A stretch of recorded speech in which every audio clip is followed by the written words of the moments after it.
सो बढ़ते हम आगे और नेक्स्ट वर्ड्स की ओर निकलते हैं। तो एडोनिस को आपने जाना and let's discuss some more words. Boycott क्या बात करते हैं। सो वेल इस वर्ड से आप सारे अवेयर होंगे, ऐसी बात नहीं है। तो थर्ड वर्ड इज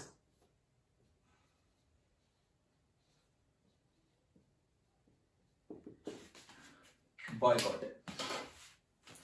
बॉयकॉट का मतलब क्या हो सकता है? देखिए, boycott means refuse to use और टू डू समथिंग। किसी चीज का इस्तेमाल करने के लिए मना करना या कुछ करने के लिए मना करना, इसका बॉयकॉट। बॉयकॉट को अगर हम हिंदी में कहें तो मीन्स बहिष्कार करना। बॉयकॉट मीन्स बहिष्कार,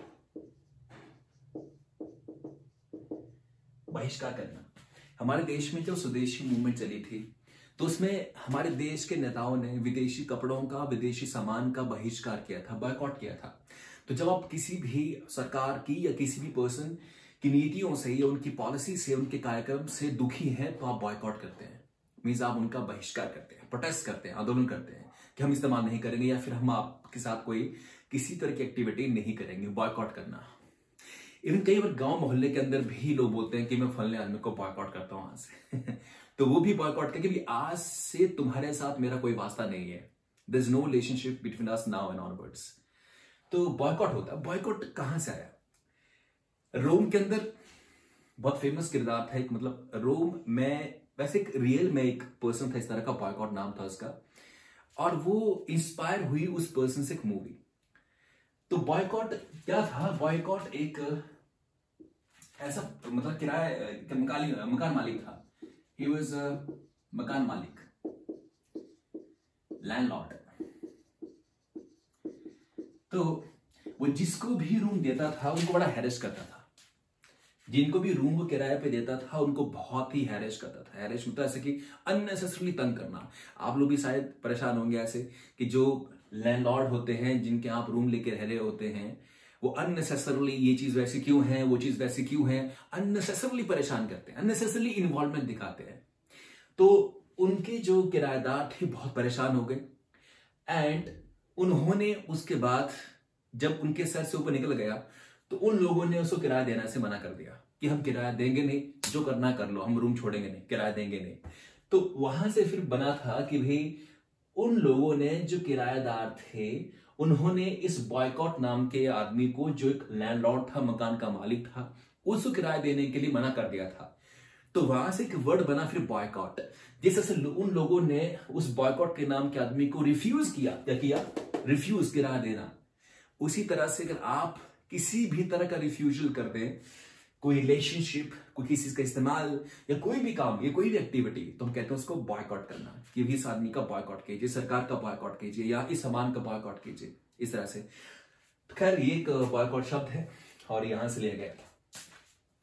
हम आगे बढ़ते हैं। I hope you will enjoy it. Daily basis पे कोशिश करो कि इनको हमने रोज याद करना है, रोज देखना है, रोज याद करना है। इनके नोट्स प्रॉपर तरीके से बनाना आप लोग। और मैं जो हिंदी में कह रहा हूं बातें, वो भी जोड़िए आप साथ में, ताकि एक वर्ड के ऊपर काफी ज्यादा इंफॉर्मेशन यहां बन जाए, जिस कारण बाद में जब भी वर्ड आए तो कहानियां को याद आ जाए कि अच्छा सर ने ये बात कही थी, वो बात कही थी, ताकि एकदम से रिकॉल हो जाए कि इसका मतलब क्या है। फोर्थ वर्ड्स चेक करते हैं। फोर्थ वर्ड हमारे पास है chauvinist. Very very important word. Fourth है शॉविनिस्ट, CHAUVNIST।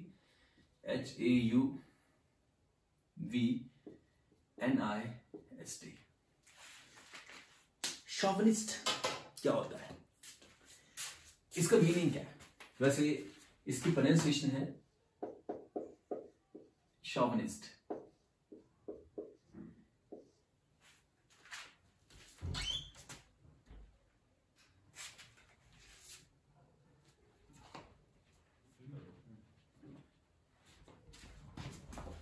तो इसकी प्रोनाउंसिएशन है शॉविनिस्ट।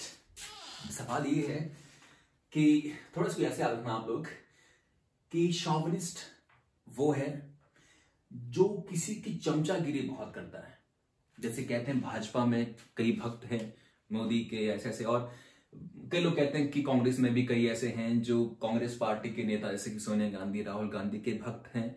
तो हर एक पार्टी में हर एक लीडर्स के कुछ बहुत खास लोग होते हैं, ऐसे खास लोग जो उनके कहने पे कुछ भी कर सकते हैं। हम कहते हैं उनको भक्त या कुछ भी कर लीजिए, वर्ड्स तो काफी इसमें नेगेटिव दिखाए जाते हैं कि जो लोग सरकार जो नेता हैं उनके सपोर्ट में रहते हैं बहुत खास तरीके से। शॉविनिस्ट हम उनको कहेंगे। इनका मीनिंग बता देता हूं आपको। जिंगोइस्टिक भी हम इसको यूज कर सकते हैं, ये तरह से जिंगोइस्ट।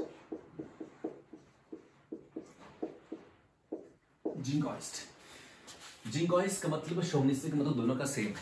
मतलब एक तरह से आप कह लीजिए भक्त कह लीजिए या चमचे कह लीजिए, मैं इसको यूज नहीं करना चाह रहा था मगर आप कह दीजिए कि जब कोई किसी का चमचा होता है बहुत बड़ा, तुम कहते हो उसको शोविनिस्ट या जिंगोइस्ट।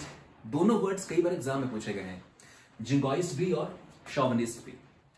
तो जो किसी भी नेता किसी भी पर्सन के आगे पीछे ऐसे करते हैं जैसे कि वो उनकी भक्ति में लग गए हों, तो हम कहते हैं उनको शोविनिस्ट या फिर जिंगोइस्ट। ऑलराइट, तो मैंने एग्जाम्पल आपको दे रखे हैं यहां से। अभी शोविनिस्ट कौन सा आदमी था? शोवनव एक पर्सन था, शोवनव एक पर्सन था। ये चमचा था किसका? निकोलस का कि नेपोलियन का? मुझे चेक करने दीजिए। नेपोलियन का। नेपोलियन हम जानते हैं बहुत पावरफुल किंग। ये नेपोलियन का बहुत बड़ा चमचा था। यूं कह लीजिए कि नेपोलियन जो कह दे उसने वो करना करना। ऐसे मान लो नेपोलियन बोल दे कि अभी दिन नहीं रात है तो रात मान लेगा। नेपोलियन बोल दे कि भाई पीला नहीं नीला रंग है ये, तो उसको पीले को नीला बोल देगा। तो इस हद तक जो कोई पर्सन किसी की आराधना में लग गया हो कि जो वो कहेंगे वही सत्य है, अपनी आंख से देखा हुआ सत्य नहीं, अपने कान से सुना सत्य नहीं, जो वो कह रहे हैं वही सत्य है। और ये पॉलिटिक्स में भी है कि जो मोदी कह देंगे, जो राहुल कह देंगे, जो अखिलेश कह देंगे, जो केजरीवाल बोल देंगे, जो उनके भक्त होते हैं सपोर्टर या जो भी कह लीजिए, तो जो उनका नेता कहता है वही को वो सच समझते हैं। अपनी आंख से देखी चीज, अपने कान सुनी बात पे विश्वास फिर वो नहीं करते हैं। मने नेता लोग उनको बांध लेते हैं, सीधी सी बात है। फिर इलेक्शन के समय पे उनसे जैसे मर्जी आप काम करवाइए, रात दिन वो काम करेंगे। तो कि उनकी सोच उनको पकड़ लेते हैं उन तरह से, उन लोगों की जो पॉलिटिशियन होते हैं। तो बहरहाल शोविनिस्ट और जिंगोइस्ट पिक्चर बहुत क्लियर दिखा रही है कि वो पर्सन जो है, मैंने फोटो दिखा दी इसकी वीडियो के अंदर, कि नेपोलियन का बहुत बड़ा भक्त था। इस तरह से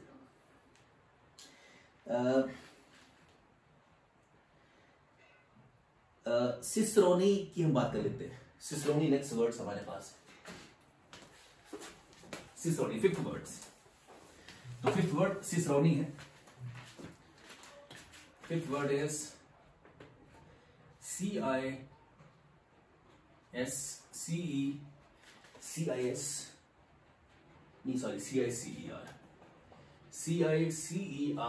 सिसरोनी, RONE, सिसरोनी। इसकी प्रोनाउंसिएशन पे आप ध्यान रखिएगा, प्रोनाउंसिएशन है सिसरोनी। एक वर्ड है। सिसरोनी होता कौन है? एक ऐसा पर्सन जिसको किसी भी प्लेस की बड़ी अच्छे से जानकारी होती है। ज्यादा लोग गाइड बनते हैं, टूरिस्ट के लिए गाइड, टूरिस्ट के लिए गाइड का रोल करते हैं। ऐसे लोग के लिए जो गाइड बनते हैं, मन इनको किसी प्लेस की बड़ी अच्छे से जानकारी होती है। कहीं भी जाते हैं इस तरह के लोग, तो वहां की जो इंफॉर्मेशन है उसको बड़े अच्छे से कैप्चर करते हैं, बड़े अच्छे से कैप्चर करते हैं। ये टैलेंट है एक, क्योंकि ये लोग अच्छा गाइड का काम कर सकते हैं। जो फॉरेनर लोग आते हैं इंडिया में, तो उनको घुमाने के लिए कि भाई ये जगह बहुत अच्छी है। अब जब किसी को आप यहाँ घुमाने लाओगे एज ए गाइड के रूप में, तो उस जगह की आपको प्रॉपर इंफॉर्मेशन होनी चाहिए। तो आप बता पाएंगे देखो ये जगह इतने साल पहले बनाई गई थी, फलने राजा ने बनाई थी, इसका विश्वास ये है, ये मंदिर फलना ऐसा है, ये गिरजाघर है। तो ये सारी इस तरह की इंफॉर्मेशन जिस पर्सन के पास होती है, नाम उसका है सिसरोनी। ऑलराइट, सिसरोनी भी एक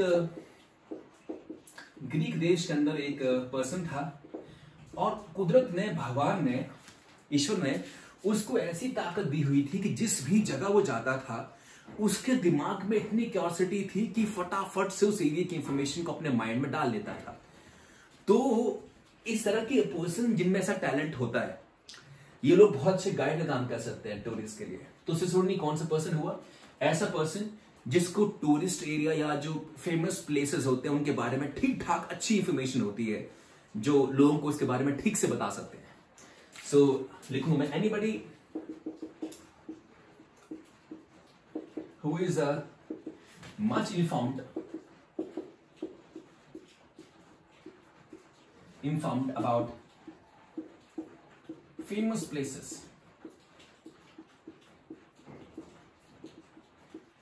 इस तरह की क्यूरियोसिटी अगर आप लोगों में भी है तो आप इससे स्लो नहीं हुए। अगर आप लोगों में वो क्वालिटी है कि आप जिस भी जगह जाते हैं एक ही बार जान के उसके बारे में चप्पे चप्पे की इंफॉर्मेशन ले आते हैं, तो आप इससे स्लो नहीं है। क्यूरियोसिटी होती जानने की।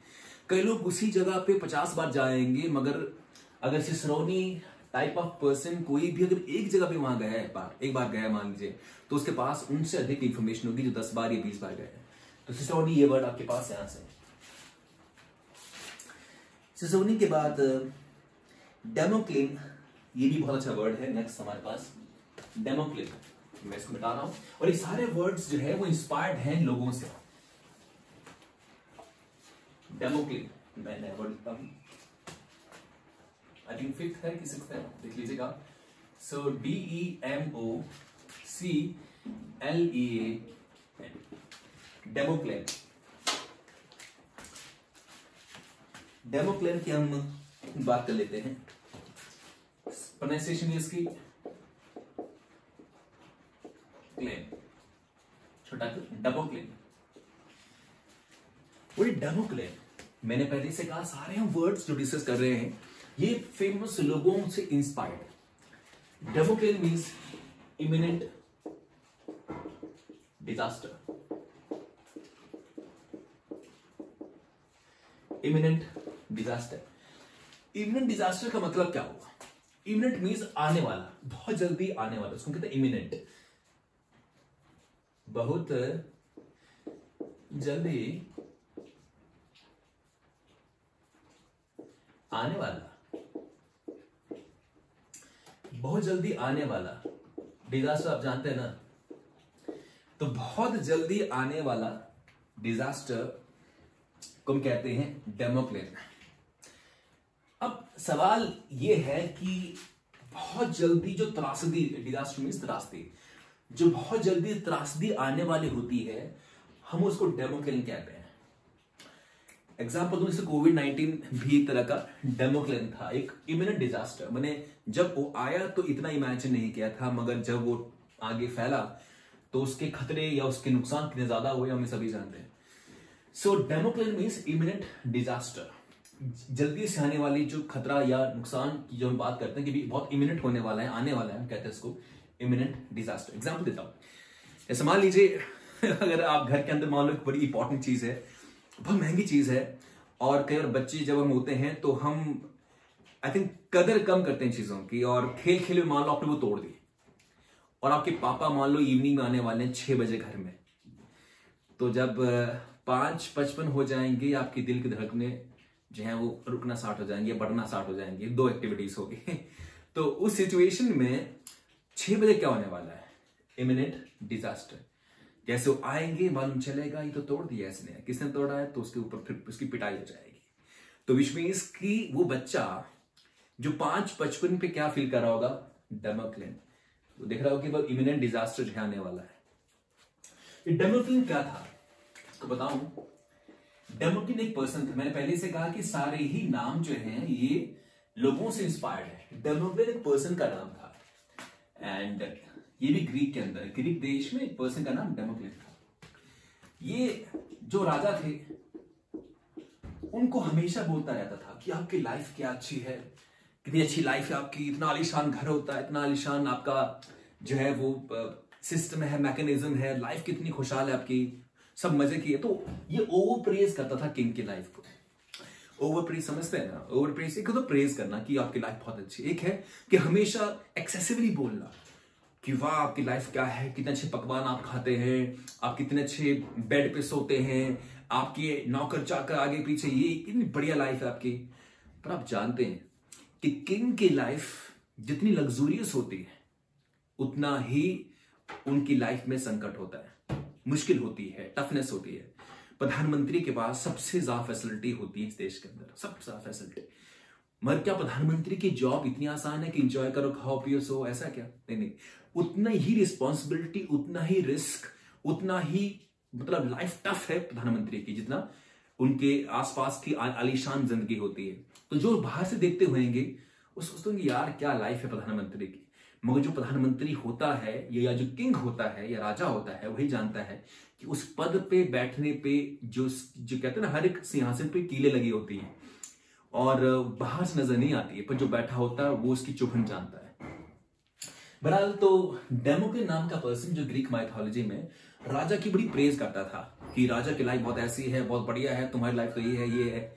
एक दिन राजा गुस्सा हो गया, उसने कहा यार ये आदमी बड़ा एक्सेस में बोल जाता है कि बहुत अच्छी है। देखो हमें पता होता सबको कि भाई अगर लाइफ बहुत अच्छी है तो उतना रिस्क भी है हमारी जिंदगी पे। कई बार वॉर हो जाते हैं, कई बार ये हो रही होती है, साजिशें करते हैं राजा अगेंस्ट कई लोग। तो उसने क्या किया, डेमोक्लियन नाम के पर्सन को कहा कि तू इधर आ, मैं तुझे बताता हूं कुछ। उसने एक तलवार ली, एक तलवार यहाँ पे उसने जो है, मेरी ड्राइंग अच्छी नहीं है, उसने तलवार है और सपोज करिए तलवार उसने हवा में लटका दी और नीचे रख दिया डेमोक्लियन को। ये डेमोक्लियन भैया हैं जिनको हमने नीचे रख दिया है, CLEN डेमोक्लियन, इनको नीचे रख दिया। और ये तलवार जो है वो लटकाई गई किसके ऊपर, एक बाल के ऊपर, पतला सा बाल है, उसके ऊपर ये तलवार लटकाई गई। अब आप जानते हैं कि बाल के पास कितनी ज्यादा ताकत होती है, मैंने बहुत ही जल्दी टूट सकती है।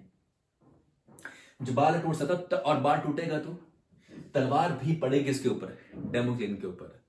तो राजा ने सबक सिखाया डेमोक्लियन को कि देख, राजा की लाइफ इस तरह की होती है कि किसी भी समय उनके ऊपर तलवार गिर सकती है, तो इतना तुम वो मत समझो। फिर उसको पूछा कि तेरे सामने उन्होंने रख दी, इसको बड़े सिंहासन में बैठा दिया, इस पर्सन को पकवान रख दिया उसके पीछे आलीशान, ये इस और ऊपर रखती तलवार उसके, किसके ऊपर, एक बाल कितना पतला बाल, मतलब बाल जो होता है कितना वीक होता है, कभी भी टूट सकता है, उसके ऊपर तलवार रखती है उसके सहारे। तो फिर पूछा डेमोक्लियन से कि क्या तू एंजॉय कर पाया अच्छे अच्छे पकवान? नहीं, उसने कहा कि मेरा हर टाइम ध्यान किस पे था कि तलवार मुझ पे न गिर जाए। सो डेमोक्लियन का मतलब क्या है कि वो एक पर्सन का नाम था, हम कहते हैं इमिनेंट डिजास्टर, ऐसा खतरा जो कभी भी आ सकता है।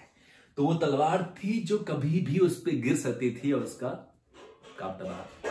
तो इस तरह से ये डेमोक्लियन है। अब आप हर वर्ड को इस तरह से देखेंगे, बड़ा एंजॉय करेंगे आप, मगर स्टोरी बनाइए, कहानी बनाइए वर्ड्स के पीछे, तो उनका इस्तेमाल आप प्रॉपर तरीके से कर पाएंगे। डेमोक्लियन मींस इमिनेंट डिजास्टर, एक ऐसा खतरा जो बहुत जल्दी आने वाला होता है। इस तलवार कभी भी गिर सकती थी। या पिताजी कभी भी आ सकते हैं 6 बजे, आपकी पिटाई हो जाएगी जब आपने घर में इंपॉर्टेंट चीज तोड़ दी होती है। This is how Damoclean is. बहरहाल हम आगे बढ़ते हैं। फ्रॉडन स्लिप। फ्रॉडन स्लिप होता क्या है, हम इसकी बात करते हैं। तो मैं इसको मिटा रहा हूं। फ्रॉडन स्लिप, 6 वर्ड्स हमारे पास, हम डिस्कस करने जा रहे हैं।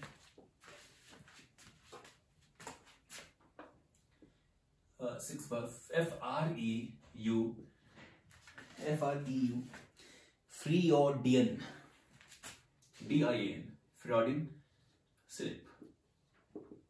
तो फ्रॉडन स्लिप क्या होता है? फ्रीओडियन स्लिप तो जानते हैं। फ्रॉडन स्लिप क्या होता है? आपकी जुबान का फिसलना।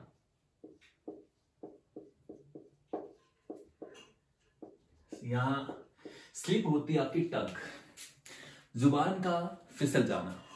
मीन्स कहना कुछ और था, कह कुछ और दिया। हम क्या बोलते हैं इसको? स्लिप ऑफ टंग कहते हैं। जानते हैं आप इस चीज को?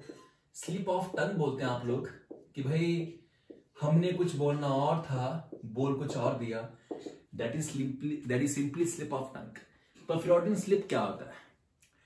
फ्रॉडन स्लिप ये होता है कि आपकी जुबान, स्लिप ऑफ टंग हो गया आपको, आपकी जुबान फिसल गई और आपने बोलना कुछ और था, बोल कुछ और दिया, मगर जो बोल दिया वो आपके दिल में रियल था।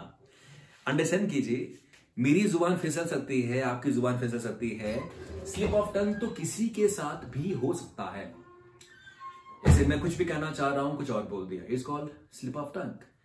मगर फ्रॉडियन स्लिप में स्लिप होती है आपकी टंग, जुबान फिसलती है, बट उसके फिसलने से जो आपने रियल में कहना होता है, जो आपके दिल में रियल होता है, वो आप बता देते हैं। कई बार हम चीजें बोलते हैं जस्ट बोलने के लिए और अंदर बात कुछ और होती है। जैसे फॉर एग्जांपल एक एक्ट्रेस या एक्टर मान लो अवार्ड लेने जा रहे हैं, फिल्म फेयर अवार्ड चल रहा है बॉलीवुड का, और उसमें बोलते हैं कि the Filmfare award for the best actor goes to this person. तो वो जो एक्ट्रेस या एक्टर आते हैं तो क्या बोलते हैं वो कि ये जो अवार्ड मुझे मिला है इसके लिए मैं शुक्रगुजार हूं, इस पर्सन का, डायरेक्टर का, प्रोड्यूसर का, म्यूजिशियंस का, को एक्टर्स का, तो सबका वो नाम लेते हैं कि उनके बगैर ये पॉसिबल नहीं था। मगर अंदर अंदर वो क्या जानते हैं कि भाई किया तो हमने ही है तो इसलिए फॉर्मेलिटी के लिए वो उनका नाम ले रहे हैं वहां पे। पर मान लीजिए आपने कहना था कि ये अवार्ड आपके बगैर पॉसिबल नहीं था, I would thank you all, और उसमें आप कह देते हैं कि ये आपके बगैर पॉसिबल था। तो विच मीन्स व्हाट कि आपने जो अंदर की रियल फीलिंग थी, जो सच था, वो आपने बोल दिया, पर वो जबान फिसलने से ऐसा हुआ है आप बोलना चाहते थे कि भाई आपके बगैर नहीं हो सकता था। तो इस तरह से फ्रॉडियन स्लिप क्या होता है कि आप की जुबान फिसले और जो नहीं कहना था आपने वो कह दे, बने जो आपके दिल में सच्ची बात थी वो आपने वो कह दी, बट आपकी इंटेंशन थी कि मैं कहूंगा कुछ और, पर आपने सच बोल दिया because of slip of tongue. इसका फ्रॉडियन एग्जाम्पल दे दिया आपको। तो ये भी इंग्लैंड के अंदर इंग्लैंड में एक एक्ट्रेस थी और उस एक्ट्रेस का नाम था फ्रीडन उसका नाम था। तो उसने ये सेम एक्टिविटी वहां कर दी कि उसको ऑस्कर अवार्ड मिल रहा था और उसने कहा कि I would like to thank to all the people who working this film, director, producer, musicians, को एक्टर्स। मगर उसने बोल दिया इससे पहले कि this could have been possible without you, माने ये आपके बगैर भी मुमकिन था। उसने बोलना ऐसा था कि this could not have been possible without you, उसने बोल दिया this could have been possible without you. तो अब यहां से बात आती है कि उसने दिल में ये था कि भाई ये काम तो मैंने किया और मुझे मिला है, विच मींस मैंने अच्छा काम किया है। पर आप जानते हैं ना कि श्रेय देते हम लोग एक फॉर्मेलिटी के तौर पे। तो उसने बोलना था कि ये आपके बगैर नहीं हो सकता था, उसने बोल दिया कि आपके बगैर ये हो सकता था। It's called Freudian slip. I think enough of set. और इस एक्ट्रेस की फोटो मैं आपको दिखा रहा हूँ स्क्रीन के ऊपर ही, और उसके नाम पे ये वर्ड बना है, ये फ्रेज बनी है। और फ्रॉडियन स्लिप मींस कि आप सच्ची बात बोल जाए बिकॉज आपकी जुबान फिसल गई है। इसका फ्रॉडियन ये हॉब्सन चॉइस। नेक्स्ट है हमारे पास हॉब्सन चॉइस।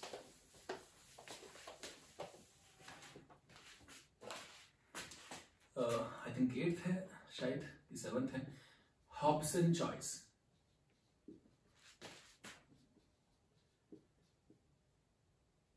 CHOIC। ये हॉब्सन चॉइस क्या होती है? What is meaning of Hobson choice? Choice आप जानते हैं ना, और हॉब्सन का मतलब क्या है? बहरहाल हॉब्सन चॉइस का मतलब ये कि आपके पास कोई चॉइस नहीं है। Hobson choice means no choice, कोई चॉइस ना हो, कि आपको ये करना ही पड़ेगा।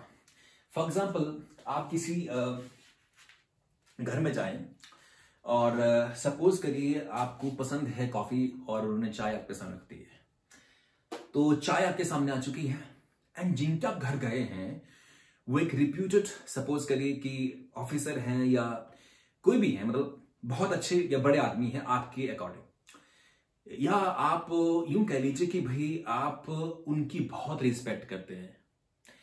तो उस एवज में सपोज आप कॉफी पसंद करते हैं, चाय आप पीते ही नहीं है, मान लीजिए चाय से आपको नफरत है, फिर भी जब चाय आपके सामने आ जाएगी, उन्होंने आपसे पूछा नहीं कि चाय पियेंगे कॉफी पियेंगे, चाय आपके सामने आ चुकी है, so what you will do now? मुझे लगता है कि आप उस चाय को पी जाएंगे। आपके पास वहां चॉइस नहीं है। मगर उसके साथ में एक इंपॉर्टेंट चीज दूसरी भी है कि आप उसको रिफ्यूज भी नहीं कर सकते हैं।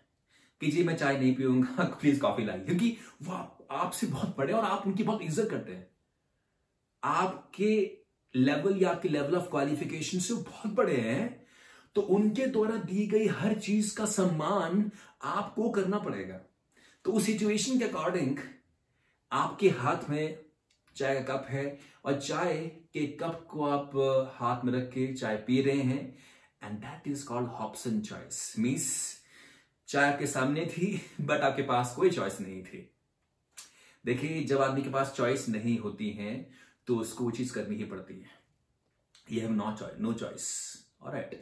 बट सपोज करिए कि आपके सामने सिचुएशन वही चेंज कर देता हूं मैं। आप एक रेस्टोरेंट में होते, आपके फ्रेंड्स वहां आए होते एंड वहां पे वेटर चाय लेके आता, आपके पास चॉइस थी कि नहीं चाय वापस करो एंड कॉफी लेके आओ, बट वहां पे चॉइस नहीं है। तो हॉब्सन चॉइस मीन्स जहां पे कोई चॉइस आपके पास ना हो, जो मिला है वो एक्सेप्ट करना ही पड़ेगा। It's called Hobson choice, alright. बात समझ आपके लिए इसमें। अब हॉब्सन क्या था? हॉब्सन भी एक फ्रांस के अंदर बहुत ही एक बड़ा पर्सन कह लीजिए, फेमस था, क्योंकि वो रेस के घोड़े बनाता था, तैयार करता था। सॉरी, रेस के घोड़े बहुत महंगे बिकते ना, तो रेस के जो घोड़े होते